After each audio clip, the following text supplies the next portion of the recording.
सौन का 88,000 सूत जी से प्रश्न करते हैं कि प्रभु,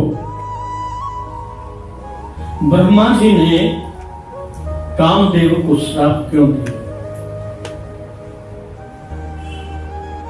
और जो ब्रह्मा जी की पुत्री संध्या जिस पर काम के प्रभाव से ब्रह्मा जी और उनके 10 पुत्र मोहित हो गए, उस संध्या का क्या हुआ?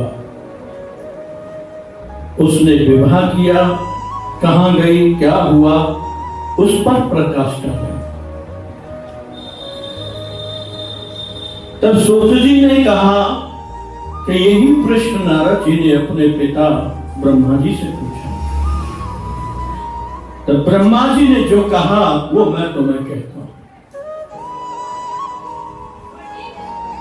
कि ब्रह्मा जी और उनके पुत्र जब संध्या के ऊपर मोहित हो गए काम के प्रभाव से, तो शंकर जी ने आकाश मार्ग से आकाशवाणी करके कहा कि हे ब्रह्मा, तुमने बड़ा अनुचित कार्य किया है। ऐसा कहकर के अंतर्धान हो गए। तब ब्रह्मा जी मन में ईर्ष्या करने लगे शंकर जी से।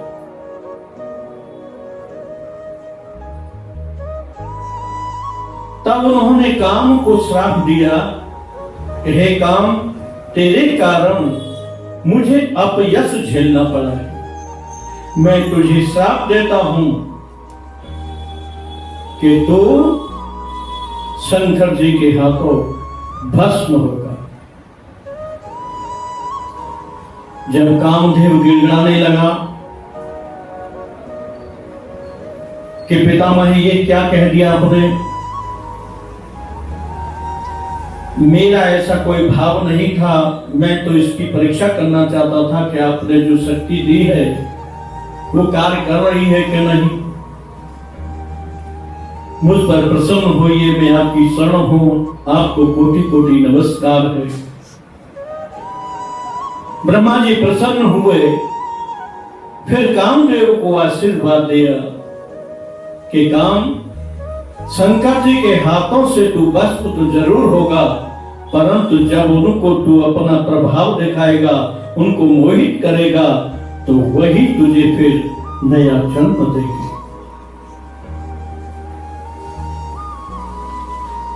ऐसा कहकर के सूत जी ने प्रश्न बदला कि जिस संध्या के विषय आप कहते हैं, तो संध्या अपने मन में बड़ी दुखी हुई कि मेरे इस शरीर के द्वारा बड़ा पाप हुआ है।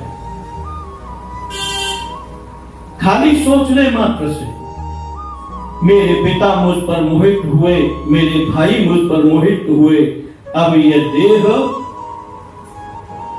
पुण्य करने लायक नहीं रही, ये धर्म करने लायक नहीं रही, अब मैं इस देह का त्याग करूंगी। ऐसा कहकर के संध्या चंद्रभागा नदी के तट पर, चंद्रभाग एक सरोवर था, उसी पर्वत पर वो जाकर के रहने लगी। ब्रह्मा जी ने अपने पुत्र दक्ष से कहा कि हे महाभाग, संध्या मन में दुखी होकर के अपना शरीर त्याग करना चाहती है, ये उचित नहीं है। अब वो पर्वत पर रह रही है, तो उसे जाकर के कुछ तप का विधान बताइए, जिससे वो तपस्या करे और अपने जीवन को सफल बनाए। वशिष्ठ जी ने सुना, वो चलने लगे। तब ब्रह्मा जी ने लौटाया और कहा कि देखो, इस शरीर से तुम भी संध्या पर मोहित हुए थे, संध्या भी तुम पर मोहित हुई थी, इसलिए इस शरीर को देखकर शायद तुमसे कोई बात न करे, तुमसे घृणा करे। अतः इस शरीर को दूसरा बदल कर तुम जाना, और संध्या को तप का सारा विधान, भक्ति का सारा विधान और उनको दीक्षा प्रदान करना। यह सुनकर वशिष्ठ जी उस चंद्रभाग पर्वत पर पहुंचे, अपना रूप परिवर्तन किया, संध्या के पास पहुंचकर बोले, हे देवी, तुम कौन हो? इस पर्वत पर क्यों विराजमान हो? तुम्हारा क्या कोई गुप्त आशय है जिसकी पूर्ति के लिए तुम एकांत निर्जन पर्वत पर रह रही हो? वैसे तो वशिष्ठ जी सब जान ही थे, परंतु संध्या से उसे इस प्रकार कहा कि जिससे वो पहचान न सके।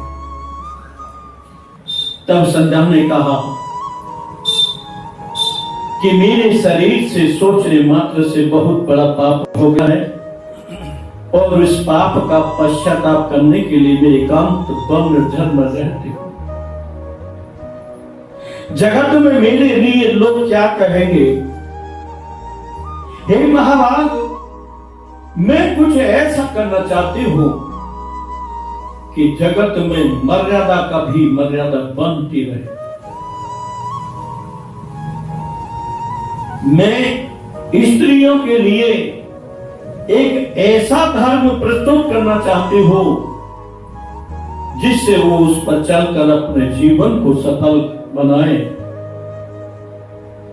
ऐसा विचार करके मैं इस पर्वत पर वास कर रही हूं। तब वशिष्ठ जी ने कहा कि देखो, इस मनोरथ की सिद्धि के लिए तुमको तप करना आवश्यक है। संध्या ने कहा कि मैं तप की विधि तो कोई जानती नहीं हूं। तब वशिष्ठ जी ने कहा कि वो विधि मैं समझाता हूं। सारी विधि समझाई और कहा कि भगवान देवों के देव महादेव का मन में स्मरण करो और इस तरीके से तुम अपना जीवन निर्वाह करो। कोई भोजन नहीं करना है, मात्र जल का ही सेवन करना है और तुम्हारे हृदय में जो मनोरथ होगा वो देवों के देव महादेव अवश्य पूरा करो। ऐसा कह करके वशिष्ठ जी वहां से अंतर्ध्यान हो गए। संध्या ने बताई हुई पद्धति से अपना तप प्रारंभ किया और कितना तप किया? एक चतुर्युग,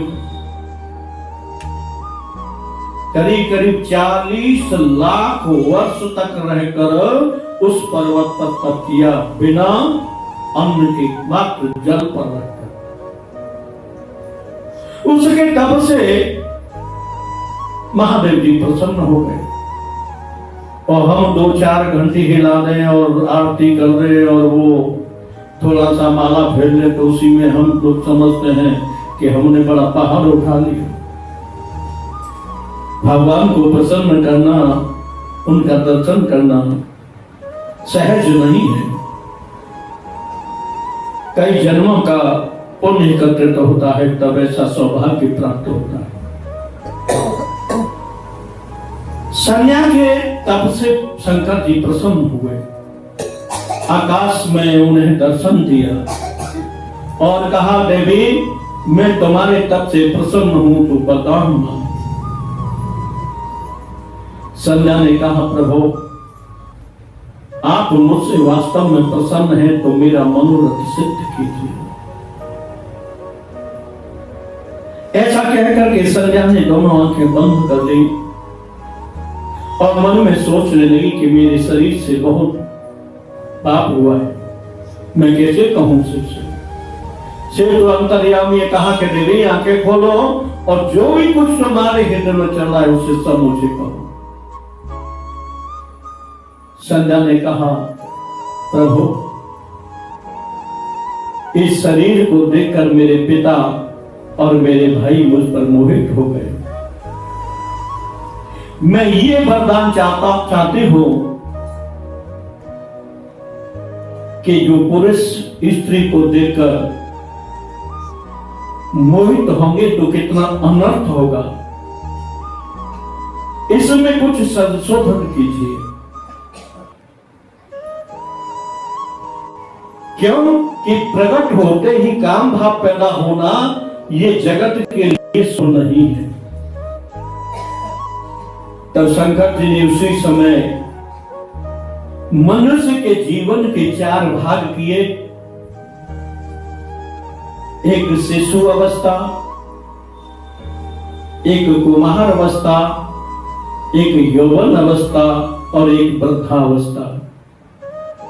अगर संध्या ये झंझट नहीं डालती तो किसी की न शिशु अवस्था होती और न किसी की वृद्धावस्था होती और न किसी का मरण होता, क्योंकि सनातन सृष्टि रची जा रही थी जिसका कभी नाश न हो। संध्या के इस प्रश्न से ब्रह्मा जी ने कहा, शंकर जी ने कहा, ठीक है देवी, 2 भागों में प्रकट होने के बाद काम नहीं होगा, जब तीसरे जवानी में पहुंचेगा तब उसको काम का प्रभाव होगा। फिर संध्या ने कहा कि प्रभु, जो मुझे इस शरीर में देखता है और उसे काम भाव हो तो या तो उसका तुरंत मरण हो जाए या फिर वो नपुंसक हो जाए। भगवान भोलेनाथ ने तथास्तु कहा। फिर आगे कहा कि प्रभु, जो तपस्या की है मैंने वो मर्यादा के लिए की है। मर्यादा की भी मर्यादा हो, और मुझे अगर पति भी मिले तो ऐसा मिले जो जितेंद्रिय हो, जिसके अंदर काम भाव नहीं हो, काम भाव से मुझको न देखे। आगे कहती है कि अगर कोई पतिव्रता स्त्री को अन्य पुरुष काम भाव से देखे तो वो तुरंत नपुंसक हो जाए। ऐसा श्राप संध्या ने दिया। आगे कहती है कि हे देवों के देव महादेव,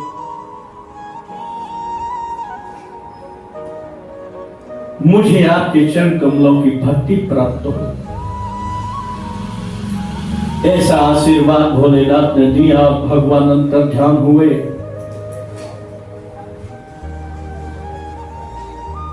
संध्या समय अपना व्यतीत करने लगी। फिर आकाशवाणी हुई कि हे संध्या, चंद्रभागा नदी के तट पर तपस्वी यज्ञ कर रहे हैं। अब तुम उस यज्ञ में जाकर इस अपने शरीर को जलाकर भस्म कर दो। ये आदेश मिलते ही संध्या वहां से उस यज्ञ के पास पहुंची। किसी ने उसको देखा नहीं, तब का प्रभाव था, और जाकर के उस यज्ञ अग्निकुंड में कूद गई। तुरंत जलकर भस्म हो गई। महात्मा को पता भी न चल सका और उस कुंड में जल गई। तब उनका शरीर सूक्ष्म रूप वाला अग्निदेव ने सूर्य को प्रदान कर दिया और सूर्य ने उसे अपने रथ पर विराजमान कर लिया। और उसका जो आत्म तत्व था वो भगवान भोलेनाथ ने अपने शरीर में लेकर लिया। सूर्यदेव ने उस संध्या के सूक्ष्म शरीर से दिन के प्रारंभ होने पर जो संध्या होती है, संध्या 2 समय होती है, सूर्य के उदय होने पर और सूर्य के अस्त होने पर। जो संध्या के सूक्ष्म शरीर का शिरोभाग था, उसका दिन के जब प्रारंभ होता है सूर्योदय के समय संध्या की संज्ञा दी, नाम दिया। और नीचे के भाग को जो रात्रि के समय संध्या होती है, सूर्यास्त के समय, उस संध्या का नाम दिया। वो संध्या हम लोग कहते हैं तभी से चली आ रही है। आगे जाकर के वही संध्या भगवान भोलेनाथ ने उसी हवन कुंड से बहुत दीप्तमान स्वर्ण कांति के समान सर्वगुण संपन्न रूप यौवना एक कन्या को प्रकट किया। जब उसमें कन्या को महात्माओं ने देखा तो बड़े प्रसन्न हुए और उस कन्या को अग्निकुंड से बाहर निकालकर उसका लालन पालन करने लगे। तब आकाशवाणी से महात्मा को कहा